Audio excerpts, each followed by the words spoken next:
वऱ्हाड्यांच्या व्हॅनला ट्रकची भीषण धडक, 5 ठार 4 जखमी. लग्नाहून परतताना काळाचा घाला. पवनी तालुक्यातील अड्याळ या गावालगत लग्नाचं वऱ्हाड घेऊन परतणाऱ्या व्हॅनला भीषण अपघात झाला. यामध्ये 5 जण ठार तर 4 जण जखमी झालेत. ही घटना सौंदड पुनर्वसन जवळ गुरुवारी रात्री 9:15 वाजण्याच्या सुमारास घडली.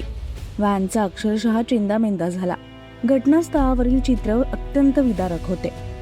मृतांमध्ये श्वेता पुरुषोत्तम नगरे वय 16, प्रभाकर चाचरकर वय 48 राहणार नागपूर, त्यांची पत्नी मुन्नी प्रभाकर चाचरकर वय 43 राहणार नागपूर, तसेच नैना देवराम नगरे वय 18, दुर्गा देवराम नगरे वय 42 अड्याळ या मायलेकींसह नवरदेवांच्या मामा मामींचाही समावेश आहे. जखमी चालक सोहम ज्ञानेश्वर गेडाम वय 25 आणि नवरदेवाचा मित्र उमेश सोनवणे यांना अड्याळच्या ग्रामीण रुग्णालयात दाखल केलं असून रक्षा खेडकर आणि स्नेहा गिरीधर नान्हे यांना भंडारा जिल्हा सामान्य रुग्णालयात दाखल करण्यात आला. मिळालेल्या माहितीनुसार अड्याळ येथील बस स्टँड परिसरात राहणारे सुदर्शन नान्हे यांचं लग्न गुरुवारी अड्याळपासून सुमारे 8 किलोमीटर अंतरावरील कोंढा येथील एका चर्चमध्ये होतं. बुधवारी अड्याळमध्ये आनंदात हळदीचा कार्यक्रम झाला.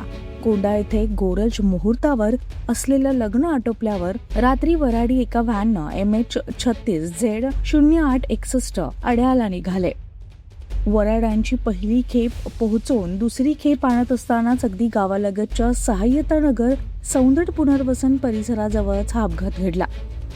सूत्रांनी दिलेल्या माहितीनुसार व्हॅन आणि एका मोठ्या 10 चाकी ट्रकचे CG8 AW 6635 समोरासमोर धडक बसल्यानं हा अपघात घडला.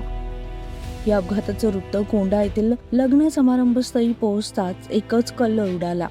रात्री नागरिकांनी मोठ्या संख्येनं घटनास्थळी आणि पोलीस ठाण्यामध्ये गर्दी केली होती आणि या प्रकरणी पोलिसांनी अपघाताची नोंद केली असून अधिक तपास केला जातोय.